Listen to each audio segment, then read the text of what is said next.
Hi, and welcome to another episode of SWITCHCast, a podcast delving into the world of film, brought to you by the team at Switch. Thanks so much for joining us. I'm Charlie David Page. I'm Jess Fenton. I'm Daniel Lamon. And I'm Jake Watt. It's Thursday, the 24th of August, 2017. On this week's show, we discuss the relationship between critics and filmmakers, and whether directors should respond to negative reviews. And I shine a spotlight on an actor everyone knows, but is yet to become a household name, basically because no one knows how to pronounce it. Stay tuned to find out who the hell I'm talking about. And as always, all our reviews and giveaways. Let's get straight into it with The Lost City of Zed, the biopic on British explorer Colonel Percival Fawcett. The newest member of the Switch team, Chris, braved this one and filed this report for us. The Lost City of Zed is writer-director James Gray's account of the life of explorer Percy Fawcett, who in the early 20th century became famous for his many expeditions into the heart of the Amazon, where he searched in vain for the lost city of the film's title. You are the explorer? Give me a hand. I wish to find a lost city. What you seek is far greater than you ever imagined. It is your destiny. We may find a hidden civilization where one was considered impossible to exist. We may well write a whole new chapter in history. I call it Zed. It is there, and we must find it! This is a quietly sumptuous example of classical filmmaking. Gray crafts an adventure story that is calm and austere, bringing the beauty while also digging into the mind of a supremely unknowable figure. Of particular note is Sienna Miller's performance as Fawcett's wife, Nina, who is so much more than the supportive wife trope she has recently often been saddled with. Miller crafts a fully realised character with wants, desires, and, God forbid, even a personality of her own. It's just one of many ways in which Gray bucks the trends of an increasingly predictable genre, instead creating a meditative, handsome epic that does justice to the strange and complex figure at its centre. I'm giving it 4 stars. So, I also saw The Lost City of Zed, and I definitely didn't have the same reaction that Chris did. I really thought there were a lot of problems with this film. Robert Pattinson can't act. You're comparing Robert Pattinson and Charlie Hunnam in terms of talent? Like, really? I mean, Charlie Hunnam pales in comparison. Like, it makes Robert Pattinson look like an Oscar nominee in comparison. Wow. And, I mean, this is nowhere near as bad as his King Arthur role, and definitely his accent is not as bad as King Arthur, but at the same time, this is still not very impressive. I don't think there is actually anything I've seen Charlie Hunnam in that is actually been memorable, especially when it comes to the accents. He was probably at his best as the teenage twink in the original series of Queer as Folk. Like, really, like, that was probably the only thing I think I remember him being memorable in. And whenever he took his shirt off in, Pacific Rim, which was, He was in Crimson Peak, but he wasn't really memorable in it. His chest was. But I mean, I'm not surprised, because I really wanted to try and get to see this at MIFF, but didn't get a chance. But it doesn't surprise me that there's been such mixed reviews on it. James Gray, the director of the film, his films generally get pretty decisive responses, mostly because they're quite idiosyncratic and quite detached. I remember seeing his film, The Immigrant, a few years ago, which had Marion Cotillard and Joaquin Phoenix, which was beautifully made and had some really great performances in it, but felt very weirdly detached. I think he's one of those American independent filmmakers that has a great reputation from his earlier films, and some people still respond to the specificity of his work. But it's from the impression I get, I don't think he makes films for the everyday casual cinema goer. So he's American, because almost his entire cast is British. Yeah, no, he's an American. He grew up in Queens. He's from New York, which makes sense because, I mean, his knowledge of New York that he presents in The Immigrant is pretty incredible. And I think this film has actually been in development for a long time. This is one that I remember seeing pop up every few years as a project that he'd been trying to get off the ground. Generally, his films get a lot of responses overseas at Cannes and Sundance. But yeah, it doesn't surprise me that there's a disconnect between Chris's response and your response, Charlie, to the film. It's a pretty amazing book. It's like based on a book by David Gran, like a non-fiction book, obviously. But if you read it, it doesn't really translate that well to... It's like so detailed and expansive. I can't really imagine it translating too well to film. So I'm not really surprised that it's a bit of a fail. Yeah, well, I guess you know the story then, Jake, and he vanishes essentially. Like that's and nobody actually knows what's happened to him. So the ending of this film just kind of trails off into nothingness, essentially. It makes an assumption, as I'm sure the book does, it makes an assumption of what might have happened, but it doesn't really give you a very finite ending. The one thing I will say that I absolutely agree with on Chris's review is Sienna Miller. This is one of the best roles I've seen for Sienna Miller. She's really strong, powerful as the wife who stays at home and kind of has to raise the kids, but has this really strong feminist streak to her, and I really, really enjoyed seeing her in this. That is nice to hear, because I mean, Sienna Miller is one of those actors that has she always seems to be in the wrong film. She seems to be in films that don't know how to handle the fact that she clearly has some sort of talent. Because when you see her in like small flashes of it, and like I remember the film that she made about Edie Sedgwick, Factory Girl. It wasn't a very good film, but she was very good in it, and I've always been. She kind of fits in my head in like that kind of category of films, actors like Diane Kruger, who haven't really been given the opportunity to show what they're capable of. So that's nice to hear that this does showcase her. She's really good in heaps of stuff. American Sniper. She was the wife. Mississippi Grind, High Rise. Probably one of the few good things about American Sniper. Yeah, that was a pretty shitty movie, basically. She was like pretty great as like playing kind of an American housewife type. To be honest, even Live by Night, I know she got panned a bit as the Irish hooker with a heart of gold, but I thought she was probably the best. Like she turned in like one of the best performances in that terrible movie. Atrocious film. She's good and burnt. Yeah, and like G.I. Joe, another absolute stinker. But she was like the only person in that movie who actually realized like she acted to the tone of that film. So her performance was actually great. Opposite, I don't know, Channing Tatum and whoever else was in that movie. All the other people stuck in that rubbish film. Hey, look, Lost City of Zed's also got Tom Holland in it. That's always fun. We love Tom Holland. He's great. Spider-Man, The Impossible, Wolf Hall. He's a great little fella. Besides Charlie Hunnam, everyone else does a fairly decent job. It's just a really slow-going, uneventful movie. Like, for something that should be so exciting and adventurous as exploring the jungle and trying to find lost civilizations, it just was missing that dynamic element. I love how Chris has submitted a glowing review for this film. We've just basically sat here and talked about how disinterested in it. Well, I'm still excited to see it. I'm looking forward to getting the opportunity to see it at some point. Mostly because the disconnect between the different responses to the film have me excited. It means it might be something really exciting. I've wasted my time on a lot of shit like in the last couple of weeks. I'm going to give this one a miss.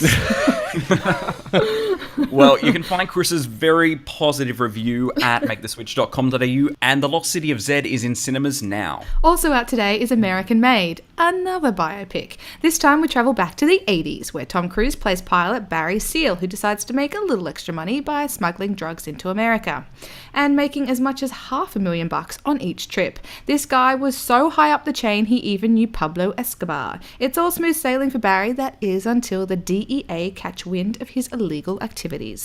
This is the United States Drug Enforcement Agency. We are ordering you to land. All right, boys, let's land. What is he?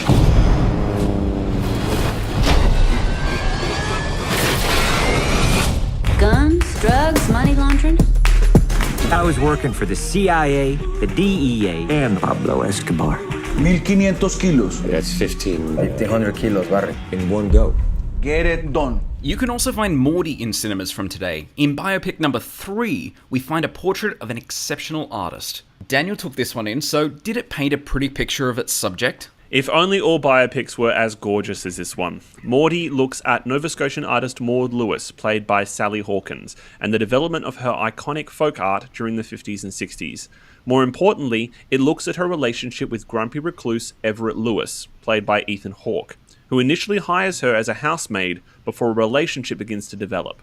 Suffering from crippling, debilitating arthritis, Maud has to navigate her newfound fame and her loving yet tempestuous relationship with Everett. Looking for a woman.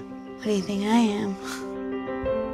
Let me tell you how it is around here. There's me, them dogs, them chickens, then you. You want me here, don't you? Because I'll walk out right now. Did you paint that happy little chicken? Yeah, wanted to remember his happier days. I'd like to see one of your larger paintings. $5. Done. Director Aisling Walsh doesn't embellish the film with anything unnecessary, making Maud a gorgeous, sincere film with two beautiful performances. Walsh both embraces and circumnavigates all the usual biopic tropes, giving the film a clarity of vision and purpose. It's a deeply moving film, thanks in many ways to Sally Hawkins' extraordinary performance as Maud and her terrific chemistry with Hawke. I found myself very enchanted with Maudie, despite a few misgivings here and there.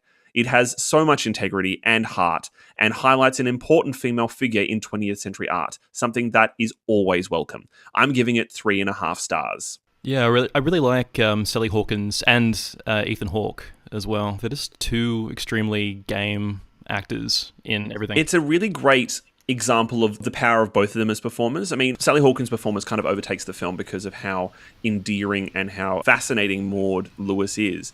But, I mean, his performance as Everett is just as fascinating. He's a really horrible man, and Hawke's performance doesn't bother to try and hide the fact that this is a man who, at the beginning of the relationship, is essentially emotionally and physically abusive.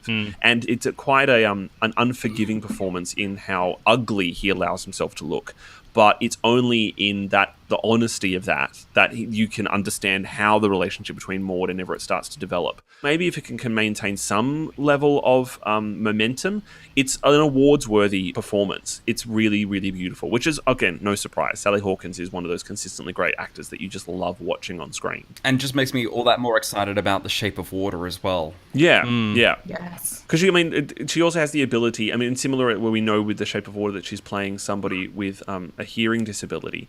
And seeing here she plays a character with this crippling arthritis that over the course of the film takes her from being someone with physical barriers that she has to overcome to a tiny, crippled, kind of gnarled physical shape.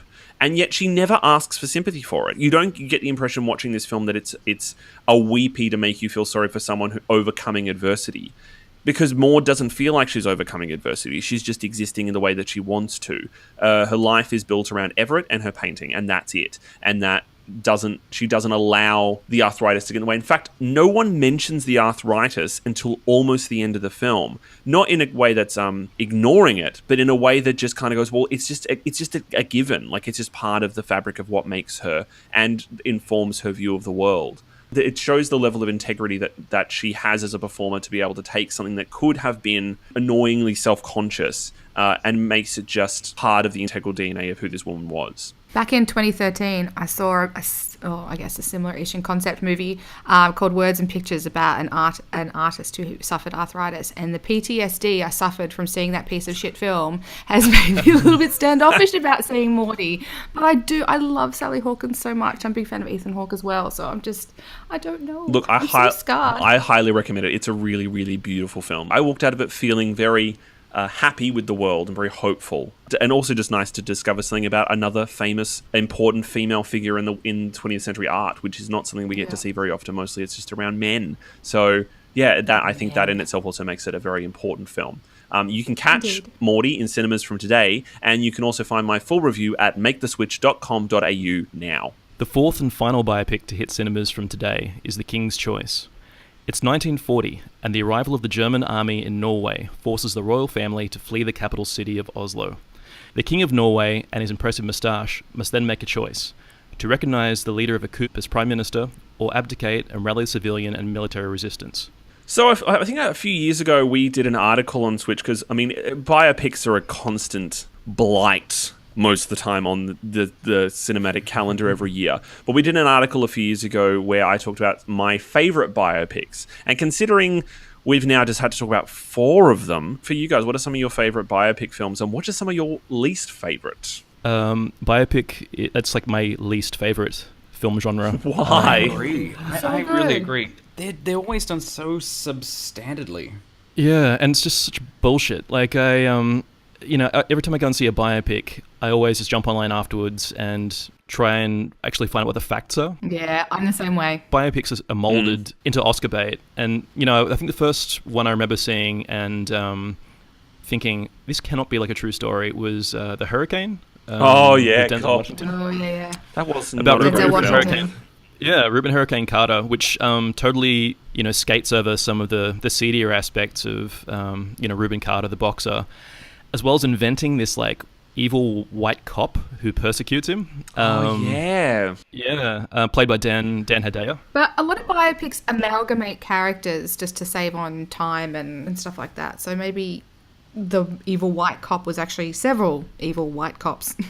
But I just kind of think that when you're presenting a movie that is about someone's life who's had a pretty significant impact on culture, it's kind of the filmmaker's responsibility to portray it in as factual a way as possible. In a balanced way. Is it though?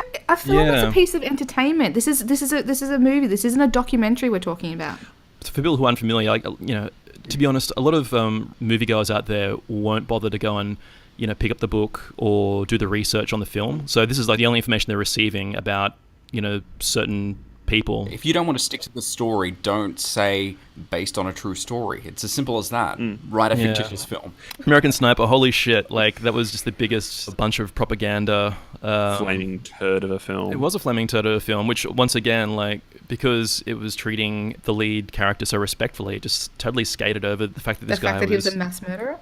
Well, yeah, according to him. The issue I tend to have with biopics is they kind of always their narratives always fall into the same basic structure, and it's a structure that is repeated over and over and over again. So you have a film like Walk the Line, which again does not portray a balanced look at Johnny Cash. It overlooks all of the negative aspects of him, which are actually some of the most fascinating things about him. But it just becomes a colour by numbers narrative that it follows the same kind of path. The same with that fucking atrocious film about Stephen Hawking, The Theory of Everything. It's also the problem of finding out there's no story as well.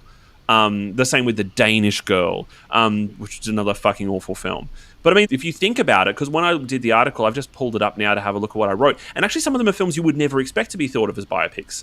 The films I included were Lawrence of Arabia, Le'Veon Rose, Schindler's List, Amadeus, obvious ones like Gandhi and Frida and Elizabeth, but then there's films like I'm Not There and The Social Network. But then even you have the recent film James Brown, Get On Up, which takes the basic form of what you expect from a biopic and weaves it into something new and exciting and presents a balanced view. I think it's one of the nice things about Maudie, out of all the films we've talked about, is that it's very balanced. It doesn't just show the positive aspects or the iconic aspects of this figure, but shows him as a real person, which really, at the end of the day, is much more exciting. Yeah, it's a form that invites laziness, but if a filmmaker takes some creativity, it can be really exciting. Actually, I'll tell you what, I thought of one good biopic. This movie called Barfly by Babette Schroeder. The Mickey Rourke film? So it's loosely based on Charles Bukowski's life, but Mickey Rourke plays Bukowski's alter ego, a guy called Henry Chinaski.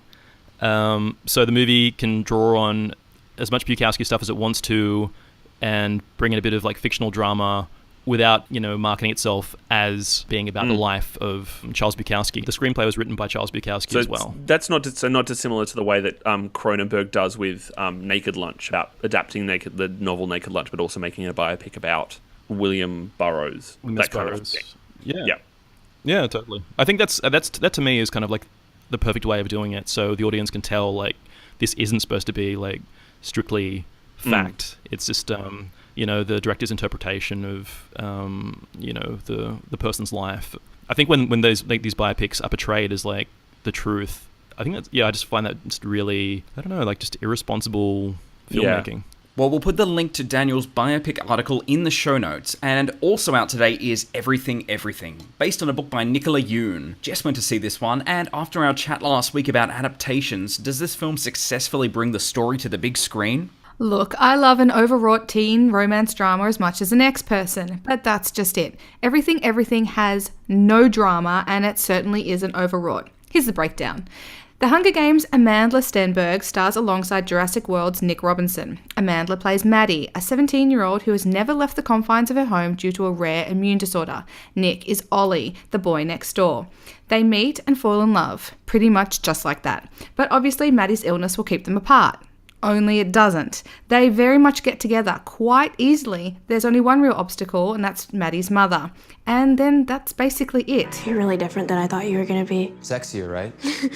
What would happen if you went outside? Probably spontaneous combustion. Here I have HEPA filters, outsized viruses and bacteria. I'm willing to sacrifice everything just to live one perfect day. Nothing happens in this movie. This is not the first Bubble Boy, or should I now say Bubble Person movie. So if you've seen any of them, or of course read the YA sicklet this is based on, you know what's going to happen. If you haven't, then just watch the first few minutes, which are pure narrated exposition, in which if you have half a brain can figure out exactly where this is leading. In a nutshell, everything is boring. The dialogue is slow and meaningless. The actors are very pretty but also very boring. And did I mention that nothing happens? I'm sorry people, snaps for an attempted effort, but I can only muster 1 star for this one. What a horrible phrase, sicklit. Like Sicklit. that's Fault Now Stars. Like post Fault Now Stars, John Greenwald, we have a thing called sicklit. Ugh. Sicklit. Teenagers deserve to cry too, Daniel. Oh, of course they do. And actually, I have to admit, every time I hear about one of these films not working, I find it quite depressing because there have been some really great young adult films around not dissimilar issues in the past. Actually, just across the last, maybe since the John Hughes days, there are some really fucking great young adult films out there. Me and Earl and the Dying Girl? Well, Me, Earl and the Dying Girl that was one of the first ones that came to mind. I mean, there's Perks of Being a Wallflower, which was my favourite film of the year that came out. I have a soft spot for A Walk to Remember. Yeah, well, yeah, the films that we would have grown up watching when we were kids, like there are lots of examples of that. There's no reason for these films to be insubstantial. But then again, is it because it's a relatively lucrative market where you don't have to spend much money? And you can kind of get your audience in for a bit of a tearjerker that it's kind of maybe the young adult equivalent of the studio horror film. Like, tick the boxes, get them in, spend little money. There are no tears to be shed in this film. But maybe it's just that they assume that for a certain audience that are going in just purely because they read the book or because, it's always that interesting thing when you hear people respond to a film like this and their response is always in relationship to the book itself. Whether it's just that they're just happy, like the case of Harry Potter, where everyone's just happy to see it, or in the case of other examples where people tear them apart because it's not exactly the same. Yeah, but I mean, I've got a soft spot for Nick Robinson. He's kind of cute, and he was, wonderfully cantankerous in Jurassic World. So that almost made me want to see it. It's like, Nick Robinson, I'd go watch him. I like it when he looks sad. I'm sure he does that a lot through this movie. Yeah, I imagine so. But yeah, like in the wake of films like Perks of Being a Wallflower and Me and Earl and the Dying Girl, it's like, really? Do better. Lift your game, people. Anyway, you can check out my full review at maketheswitch.com.au and you can find everything in cinemas from today. Though from the sounds of it, it isn't everything out at all. No, it is nothing. Not everything you'd hoped for. You can also catch All for One at the movies now. This documentary follows Green Edge, Australia's first professional world tour cycling team. Founded as the sport's doping saga was at its peak, the team was built on a culture of honesty that developed them a name worldwide. United by their renegade spirit and a determination to win against substantial odds, the film bears witness to their struggles and triumphs. Well, is this the day that Orica Green Edge claims the victory they've really wanted? Fingers crossed. How are they going to go? It was like the Titanic hitting the iceberg. I thought we were going to be the only team ever kicked out of the Tour de France for nothing to do with doping. And for those looking to revisit a beefy slab of classic action, Terminator 2 Judgment Day is returning to the big screen in 3D. Arnie, Eddie Furlong, Linda Hamilton's sinewy arms, motorbikes, Guns N' Roses. All this stuff is back in the big screen and easily the greatest installment in the franchise, as the T-800 struggles to protect Sarah and John Connor from a super shiny new Terminator. Who sent you? You did. Get down.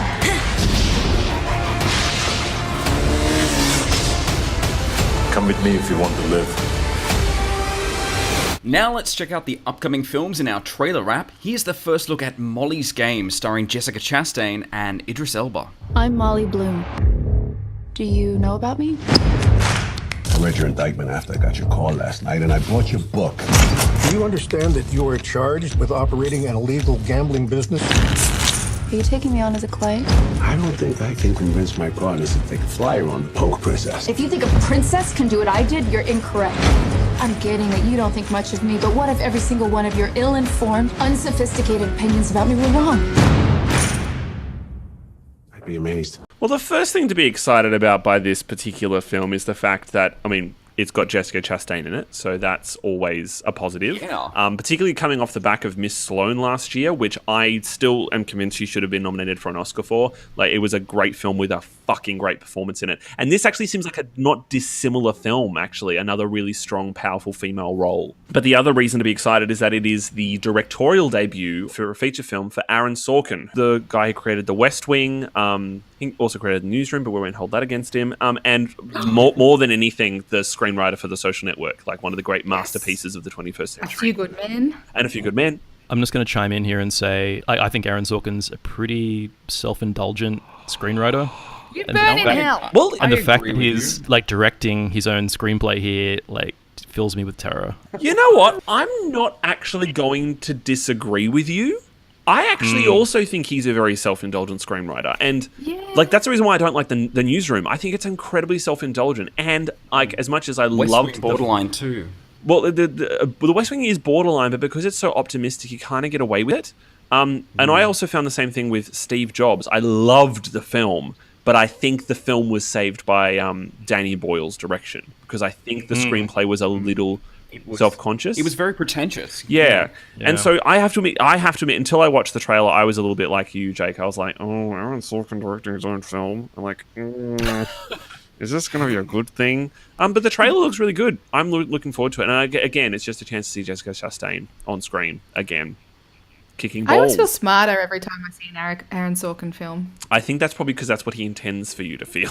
Yay. Listen to how clever I am. Can I just point out that the amazing Jessica Chastain, who is 40, is playing a 26-year-old in this film. Which almost never happens in it's usually the other way around for female roles. Oh, doesn't it cover... I think it covers quite a long period of time, though. I hope so. I should hope so. It's based on a true story. I'm not sure much about the true story, and the IMDb isn't giving me details about how long how much time the film covers. But I think she does. I think she has to cover over a number of years. Didn't the same thing happen in Jobs? Well, like, wasn't Fassbender playing Steve Jobs over 20 years or something, or whatever, or 10 years or something? Yeah, 20, 30 years, I think, yeah. But hey, she's basically like the new Meryl Streep. And Meryl Streep can do almost anything, so maybe she can... Do you think all the women in Hollywood hate her, though? Because she's the right side of 40. She's beautiful, she's talented, but she seems to be nabbing all the best roles these days. A lot of those are because she's actually finding them for herself. Like, she's becoming she's choosing them really carefully. Yeah, she's being very strategic, and she's also working on the development of a number of films. She's similar to what Reese Witherspoon is doing, and a lot of women in Hollywood are starting to realise... I was listening to an interview with Reese Witherspoon this morning where she talked about how after the writer's strike and during the global financial crisis, the floor fell out of the middle tier films, which were where women had been relegated to for decades. And so there all of a sudden there weren't roles for women, so women started to develop their own projects. It's Chastain, it's Sorkin, Idris Elba, Chris O'Dowd, Kevin Costner, Michael Cera. Like, hey, that's a good start. And not only that, but we'll get to watch the movie and try to pick out who it's really about, because in the trailer she talks about how she's changed everyone's names but my own. Oh, yeah. So every time you see someone playing a Hollywood actor, you're like, ooh, who is it? Who is it? Who is it? My money's on Ben Affleck. But we get to it's like a game. It's so much fun. It's Molly's game. Sure, that was the intention. And on that note, that is an awesome tagline. Well, you can catch Molly's Game along with Aaron Sorkin's signature monologues in Australian cinemas from the 23rd of November. Now let's take a look at the Meyerowitz stories, new and selected. Dad, you remember that song I wrote about that guy who worked at your studio who you never remembered his name? His name was Byron, but you called him Myron.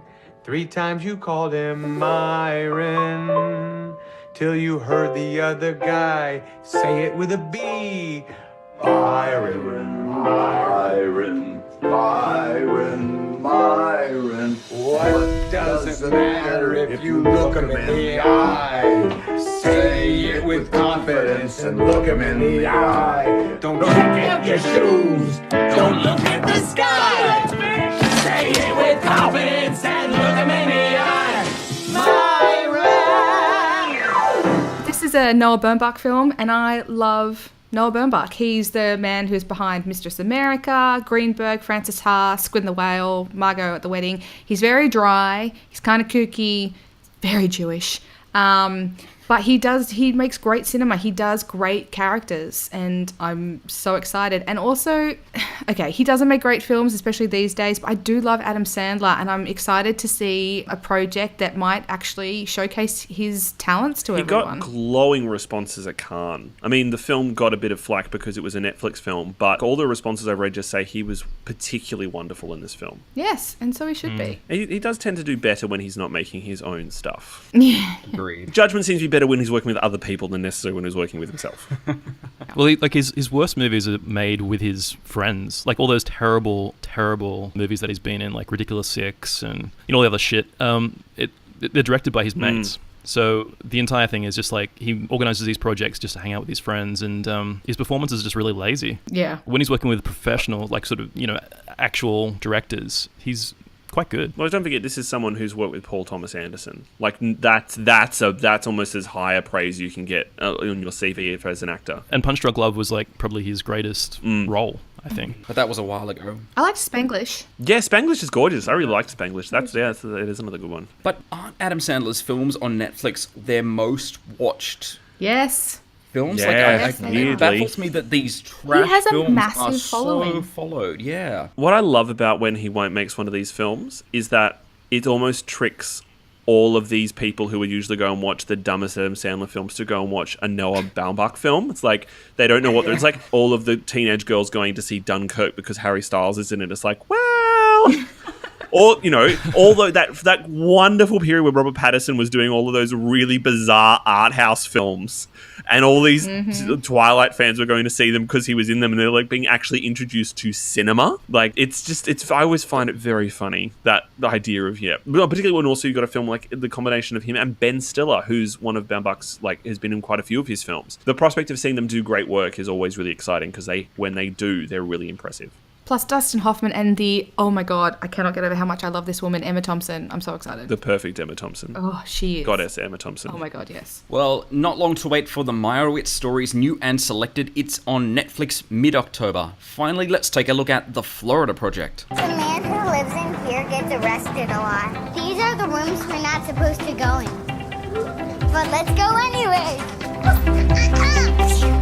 Could you give us some change, please? The doctor said we have asthma and we gotta eat ice cream right away. Here you go. It's only second week of the summer and there's already been a dead fish in the pool. We're trying to get it back alive. Water balloons thrown at tourists. Boobies! Boobies! I failed as a mother, Moni. Yeah, Mom, you're a disgrace. It's a pity that Brent isn't here actually to talk about this film, because one of his favourite films of the last few years was Sean Baker's first film, Tangerine, which I haven't actually had a chance to see it, but all I've heard is just ecstatic responses. I think that was the film about two transgender sex workers that was shot entirely on iPhones. That is apparently just absolute joy. Which this trailer looks like exactly that. Like, just watching the trailer made me just smile and beam. It's a beautifully structured little trailer. And the kids... The little girl in it looks magnificent. She looks magical. And, when films explore those ideas of childhood, they're always at their best where they just let the kids be honest and immediate. It kind of almost... In a weird way, it kind of looked like it might be a kid's companion piece to American Honey. Like, it kind of had that same kind of texture and feel to it, that capturing a time and a place and a texture of a particular part of America. Plus, Willem Dafoe, and we don't get to see Willem Dafoe do great work very often anymore. And here he looks like, even just from the trailer, you can see in his eyes a kind of dedication and excitement about the work. Could this be his first Oscar? Oh, you never know. Have to wait and see, I guess. But I mean, it's getting a lot of ecstatic responses in the film festival circuit, and I think it's going to the New York Film Festival very soon. So maybe it'll pick up the momentum for him. But certainly off the back of this trailer, this is a film I'm very, very excited to see. You can catch The Florida Project in Australian cinemas from the 25th of January 2018, just in time for the Oscars. And to check out all those trailers and more, head to youtube.com/MakeTheSwitchAU. This past week, Kong Skull Island director Jordan Vogt-Roberts responded to the criticism of the film posted by YouTube review channel Cinema Sins, pointing out inconsistencies, inaccuracies, and the general maliciousness of their review. Things like Cinema Sins simply suck the lifeblood of other people, he tweeted, and are often just wrong about intent or how cinema works. His response received a lot of attention and began a dialogue again about the relationship between critics and filmmakers and whether and in what manner they have the right to respond. As film critics ourselves, this is something that occasionally crosses our minds at Switch, especially in the age of social media where filmmakers are able to see and read our opinions of their work. What kind of relationship should there be between those who create and those who critique, and how should those who create respond? Okay, here's the thing. A director needs to be able to stand behind their film. It has their name on it. It has their stamp on it. It is their work. If you sign on to a project and it gets away from you and it doesn't turn out the way you intended, or if you allow your producers and the studio to overstep their mark and intervene too much, then you are not a good director. I'm sorry, but you're not. And you have to accept the backlash. I don't think that's necessarily the situation, though, with what happened with Kong Skull Island. Like, I think Vogt-Roberts definitely had made the film he wanted to make and was very proud of it and has spoken very proudly of it, and it got great responses. What he was doing in the takedown of the CinemaSins video was what this particular YouTube channel does, is goes through films and identifies what it considers as mistakes or sins that the film commits, either they being historical inaccuracies or tropes that that are continuously used or overused. What he did, though, was go through the video and actually point out their inaccuracies, which were that most of the mistakes that they were pointing out were just there for malicious intent. But that's another thing. If your audience is not understanding your film or not picking up on these things as they are intended, then again, that's a fault on the filmmaker. The thing is, like, that's one thing. That's one thing of, like, where a film should be able to speak for itself and not have to, like, rely on a director to explain it. But there were things like, there was one point where the video critiques saying that this is, like, a particular scene is in the rain, and how most of the film budget was probably spent just on rain machines because the entire film's in the rain. And he responded by going, there are 2 scenes set in the rain. Most of the film is set in daylight, and there aren't that many scenes that involve the rain. Like, it's little things like that where it's, and also he, like, so he's nitpicking the nitpickers. He basically, they're over exaggerated. Whatever. He is. But I mean, now that we're in the age of social media, it means that these, like, back 10, 15 years ago, filmmakers didn't have this level of nitpicking thrown at them. It was just a printed review in a Variety or Hollywood Reporter or New York Times or one of the major papers or magazines. Now, every man and his dog has an opinion breaking down every single little thing. Like, I remember the ridiculousness of the fact that Bryce Dallas Howard was wearing heels in Jurassic World, but they addressed that in the film. They addressed it in the film, but then they then had to address it a number of times after the film because it was a small detail that was nitpicked. I think what he's kind of trying to imply is this level of nitpickery is not helpful in the discussion of the benefits and the attributes of a film, and isn't actually what they're there to do. Films make mistakes. Blade Runner has endless mistakes, and yet we don't sit here and debate the nitty-picky, tiny details of Blade Runner. But I think what's more interesting is his decision to respond. Like, yeah, Cinema Sins, it's not taking on Roger Ebert. It's responding to a video review blog, basically. To me, this whole thing is kind of like, it's almost like fake news. Yeah. You know, critics can't just invent faults in a film to have fodder that distinguishes them from other critical sites. Yeah. So I think that's fair enough for the filmmaker to go, hey, well, that isn't true. And like, a lot of them were things where he actually said, if you'd engaged with the language and the rhythm of the film, that's the reason I did that. Like, it's not just because it's stylistic, but because it's a film about a fucking giant monkey on an island. I think this is petty. I think this is a director who's targeting a couple of guys with a hobby. These are not real critics or academics. Yeah, and I think he's being petty, and he needs to grow thicker fucking skin. My whole issue with this story is that the premise of Cinema Sins is literally to pick apart bits of cinema. As a film reviewer, I always feel like you have to be objective and not get personal. Cinema is not perfect. It has issues. Some films are good, some films are bad, but this YouTube channel is just cheap entertainment and clickbait. That's what they are there for. And to me, this is kind of a destruction of the cinematic review process. It's kind of destroying the love of cinema for me. I don't appreciate what these guys do at all. So I'm really glad he stood up and actually made a stand and voiced his anger at these guys. Because, I mean, when an artist puts a work out in the world, they have, I think, and I say this as a director, like, you have the right, if need be, in an inappropriate manner, to respond to that level of criticism if you think that it is malicious or of ill intent. I just think the best way to respond seriously is you bowl, put the director in a boxing ring with the critic, and just let them, box it out over, a few different rounds. I think that was if anyone's unfamiliar, Uwe Boll, really notoriously terrible director, challenged some critics maybe about 10 years ago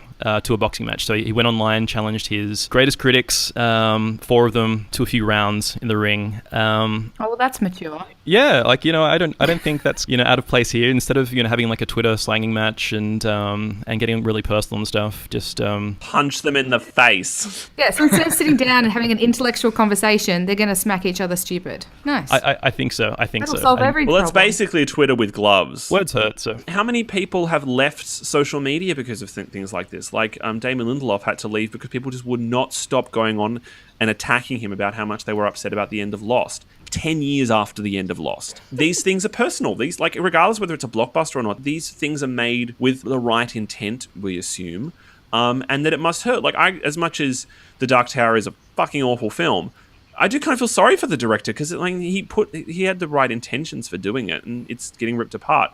To wrap up this discussion, though, I want to know, because I've got a few examples of this. Have you guys had examples where the filmmakers have responded to our reviews that you've posted on social media and had a response from an actor from it within the film, or a producer, or the director themselves? Not in the negative, but I've had filmmakers and producers and stuff like that retweet my reviews. Have you any dialogues or responses from them?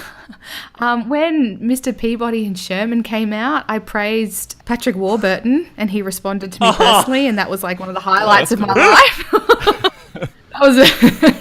That was about it. I remember when I put up my review for Mummy, Xavier Dolan's film. I was at home and Charlie messaged me and goes, "Go on Twitter right now." And I jumped on Twitter and he'd responded or pretty much with like a smiley's face to say thank you, which just blew my mind. And then lots of the time, like, the same thing happened when Sam Neill retweeted my review of Hunt for the Wilder People. And I was like, oh my fucking God. But it's that real. And when I interviewed Francis Lee, who directed God's Own Country, he said, he acknowledged that he'd read my review, and it was that moment of going, oh, when I write this thing in my bedroom on the other side of the world, these people have the possibility of actually reading and engaging with that. And it was quite a shock to kind of go, oh, these people that, in those cases, people that I respect and idolize, actually have the possibility of reading what I think of them. Like, it's very humbling in a way. I will tell you this, actually. A couple of times when I've done retrospective reviews and posted things on like Instagram, directing people to the article and stuff like that, a couple of the actors have actually posted comments or liked my post or whatever. Wow. And I think, a couple of times, which is so exciting because obviously I'm writing retrospectives on films that I absolutely adore and grew up with. So it's, it gives me tingles and and I absolutely love it. But at the same time, I think they might be grateful because I'm talking about people that haven't worked in like 20 years, and I think they're grateful that I'm making them relevant again. And what's better to do that than with a double tap? Well, I think what's happened, like the whole Kong Skull Island and Cinema Sins thing is kind of highlighted just the point of remembering that there is that channel of communication between critics and the works themselves is an open communication channel, and I guess it's just going to be a continual thing that filmmakers and critics have to negotiate what that dialogue actually is. Everything has a dark side and a light side, and some filmmakers praise that open channel of communication with its fans to discuss ideas and improve on like the next thing, whether it's an episode or a next film. But again, you've got the negative side where you do get harsh critics from people, but at the same time, these are the people that are forking over the money to see your film, and if they're not happy, sometimes you have to address that and go, look, I'm sorry, this was wrong, this was a mistake, and I'll try better next time. I'm sorry that I put nipples on George Clooney's batsuit, that kind of thing. Yeah. Screw you, Joel Schumacher. Okay, anyway, now for something a little different. I'd like to shine a spotlight on an actor who I feel deserves our attention. He's that guy. You've seen his face, you remember liking almost every movie you've seen him in, you might even recognise his name, although not know how to pronounce it. Well, it's about time you met Domhnall Gleeson. This week, he's Tom Cruise's star in American Made. Next up, he's got Mother, Crash Pad, Star Wars The Last Jedi, Goodbye Christopher Robin, and A Futile and Stupid Gesture. And that's just between now and the end of the year. At 34, this Tony Award-nominated performer is one of the most prolific actors working today. Irish-born Donal is fellow actor Brendan Gleeson's son. The pair have starred in 5 films together, including Harry Potter. 2015 was a bumper year for Gleeson when he featured in 4 Academy Award-nominated films. 3 of them, Brooklyn, Ex Machina, and The Revenant, were all up for Best Picture. You may have overlooked him in Anna Karenina or the Judge Dredd reboot, but we all started to take notice after an appearance in Black Mirror, the wacky indie darling Frank, and Women Everywhere, and Daniel fell in love with him during Richard Curtis's About Time. I'm Tim. I'm Mary. Mary's my mother's name. I remind you of your mother? I should have thought this through more. I'm Tim. Mary. I love your eyes. And I love the rest of your face too. And I haven't even looked further down. I'm gonna go into the bedroom and put on my new pajamas. And then in a minute you can come in and take them off. In such a short period, Donal has gone from a nobody to now having his own action figures as General Hux in the latest Star Wars trilogy, and he's just warming up. Look, it wasn't just Daniel who fell in love with him in About Time. I will admit that I really enjoyed that film too, It is much so more beautiful. than I probably should have. And while it was a really nice film, it was when I saw him in Ex Machina, that was when I saw him as a really meaty actor, someone who could do drama just as well as he could do comedy. That really gave him room to shine, and I think he worked really well in that role. He was quite good at that dark and he's showing increasing amount of range. That is always, I always find him quite surprising. I always find whenever I see him in any new film, I don't quite know what to expect from him, which is great. Like I loved him in Frank. Like that's one film when I think about Donald Gleeson, one of my favorite films is like how the fact that he could hold his own against Michael Fassbender under a paper mache head and Maggie Gyllenhaal is eating every piece of scenery around him, and yet he was really the center heart of the film. There's that great moment in Calvary, one of the films that he's in with his father, where he plays a pedophile. Yeah, and there's that one scene where he's able to, and his father, like, you know, Brendan Gleeson is a formidable actor, and yet he's able to hold him his own in front of his father. Plus, he's just so friggin' adorable in in general. I kind of feel sorry for Rupert Grint because he He's had stealing like all the Ranger roles. Yeah, he had like he was coming off the back of Harry Potter. It looked like he had the lock on being like the redheaded leading man, English actor dude. And like Donald Gleeson just came along and Weasley trumped him. Yeah, blew him away. So there's a relatable quality to Donald Gleeson that you just don't find in many actors. Like, you mentioned Jess, Anna Karenina. Like, he was one of my favorite things about Anna Karenina because of how sympathetic and gentle he was in that film, and how sincere and honest he was. Particularly in a film where it's all about lust, and there's one person in the middle that's like, no, I believe in love as a concept, not lust. And that he was able to project that and show that with such sincerity. I think it's that. It's the fact that he always seems like you believe him and he's genuine.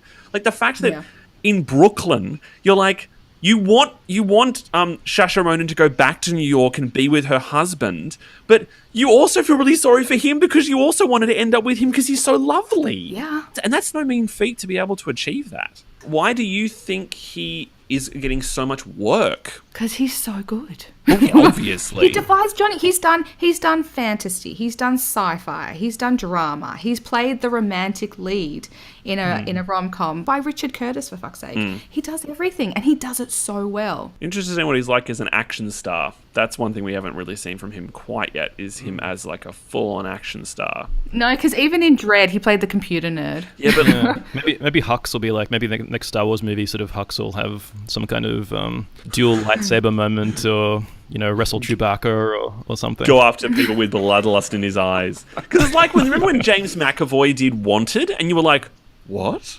James McAvoy can be an action star? I feel like in a way, Donald Gleeson reminds me a lot of my initial feelings about James McAvoy when he first turned up, of that going, that beautiful sincerity and innocence and integrity, and then the ability to translate that into many, many, many different facets. It's great that he's been able to kind of carve his own career outside of being in the shadow of his father, because obviously, Brendan Gleeson is one of the most treasured British actors working today. So yeah, he's endlessly impressive and chooses the right people to work with, really, as well. And let's just take this as one more opportunity to talk about how excited we all are about Mother coming up. Because, I have no clue what he's doing in this film, but I cannot wait to see. Donald Gleason is in a Darren Aronofsky film.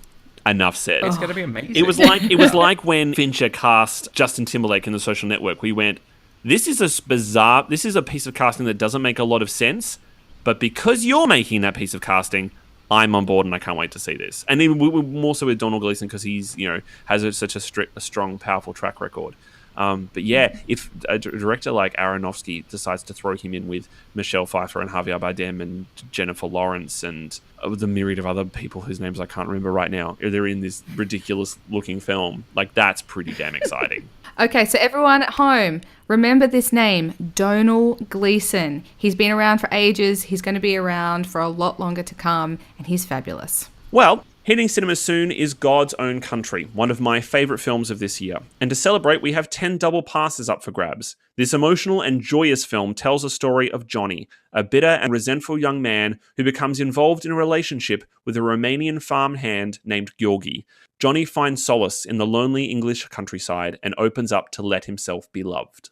The National Theatre Live's production of Angels in America also releases in cinemas shortly, and we're giving our Melbourne listeners the chance to win one of 5 double passes to parts 1 and 2. Andrew Garfield stars in Tony Kushner's critically acclaimed masterpiece, set during the 1980s AIDS crisis as New Yorkers grapple with life and death, love and sex, heaven and hell. For your chance to win this great prize and all of our giveaways, head to maketheswitch.com.au/comps now. Now, before we go, it's time for our critically acclaimed segment. We would like to offer some cinematic inspiration, with each of us suggesting one film that you should see this week and why. For me this week, I'm going with the 1952 classic Singin' in the Rain. Yes. Of course you are. As should every human being. If you haven't seen this film yet, well, what the hell have you been doing with your life? It is literally one of the greatest musicals of all time. There are phenomenal performances from Gene Kelly, Debbie Reynolds, Donald O'Connor. There are so many unforgettable numbers in this movie. There's the hilarious Make 'em Laugh with Donald O'Connor. The trio falling around in the living room in Good Morning. One of the greatest dance numbers put onto film in Moses Supposes. And, of course, that remarkable sequence of Singing in the Rain. Gene Kelly dancing down the street. While suffering the entirely flu. shot indoors in a huge technical in milk. feat. So yes, the rain is milk. So it would appear on Yeah. And Gene Kelly had the flu when he performed that. It's a fucking great film. Though there's one thing about it I don't like, and it's the Broadway melody sequence. I'm just like, I skip it every time. So long. Like if I just forget that bit, it's so long. then I'll just imagine that this is a perfect film because it's pretty. Everything about it is pretty fucking. So long and out of Debbie place. Reynolds is so beautiful in it. She's so delightful. Just she's just so heartbreaking and gorgeous. So yeah, make sure you see Singing in the Rain. Jess, what about you this week? Okay, well, inspired by my Everything review, I'm going with the 2001 hilarious comedy Bubble Boy. It stars Jake Gyllenhaal, the utterly underrated Marley Shelton, and even has a surprise cameo by Zach Galifianakis before anyone knew who he was. Or how to pronounce his name. It is a straight-up comedy about a boy who lives in a bubble. His mum is played by Swoozie Kurtz, who is fantastic. He obviously falls in love with the girl next door and ventures out into the world in his homemade bubble boy suit, meets wacky characters along the way in an effort to stop his love getting married. It's so funny. It features so many actors before anyone knew who they were. It's so clever and hilarious, and I'm legit recommending this movie. It's called Bubble Boy. Jake Gyllenhaal is so small and lovable in this. Is Danny Trejo in that movie? Yes, he is. Cool. That's all you're saying. That's enough for Jake. Well, he meets a cult whose leader is Fabio. He has to win $500 in a mud wrestling contest. He meets Danny Trejo. He meets an Indian ice cream truck driver. Whilst he goes to always Vegas. in this bubble? Yes, exactly. While always in the bubble. It's, oh my God. Charlie's with me on this one. You got to go see experiences Bubble Boy. ice cream for the first time. Yes, he has ice cream for the first time. He gets attacked by a vulture in his bubble. He thinks dog poo is awesome. Oh, the 90s. God. No, 2001, man. That's basically the same thing. The films that came out when we were teenagers. Like, so this what just a proves period. that there are good Bubble Boy films out there, and this one is actually called Bubble Boy. Remarkably, this was the same time as Donnie Darko, and these could not be two more different films. It's amazing. I mean, Donnie Darko is different to almost every film in existence, but yes. Jake Gyllenhaal can do dark drama and comedy so effortlessly. All right, Daniel, how about you this week? Well, I decided I'm going to continue with my theme that I established last week, because I did say that one day I was going to bring up what I think is the horniest nun film. But it's actually a film I've been wanting to bring up for a while, and it is one of my favourite films. It is Ken Russell's 1971 masterpiece, The Devils. It's set in the 17th century France, and it's about Father Urbain Grandier, who is a priest living in the city of Loudun, who is accused of witchcraft by the head of an order of Ursuline nuns, played by Vanessa Redgrave. But in the process of him being tried for witchcraft, all of the nuns within this order act as if they're possessed, and it resulted in the largest mass exorcism in history. Ken Russell, any of you know what his films are like, they are very strange and very controversial, and this is regarded as probably his best film.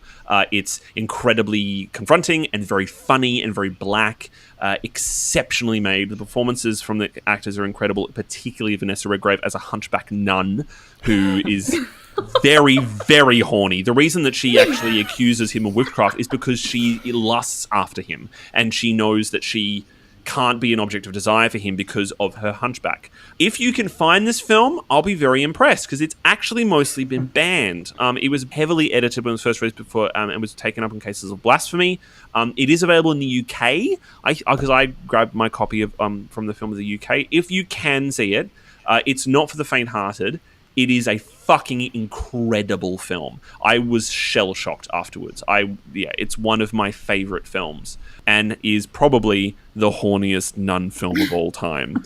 So there you go, The Devils, Ken Russell's masterpiece. And Jake, what are you throwing into the mix this week? Well, I saw The Dark Tower a couple of days ago, so I thought I better What are recommend... you saying, Jake?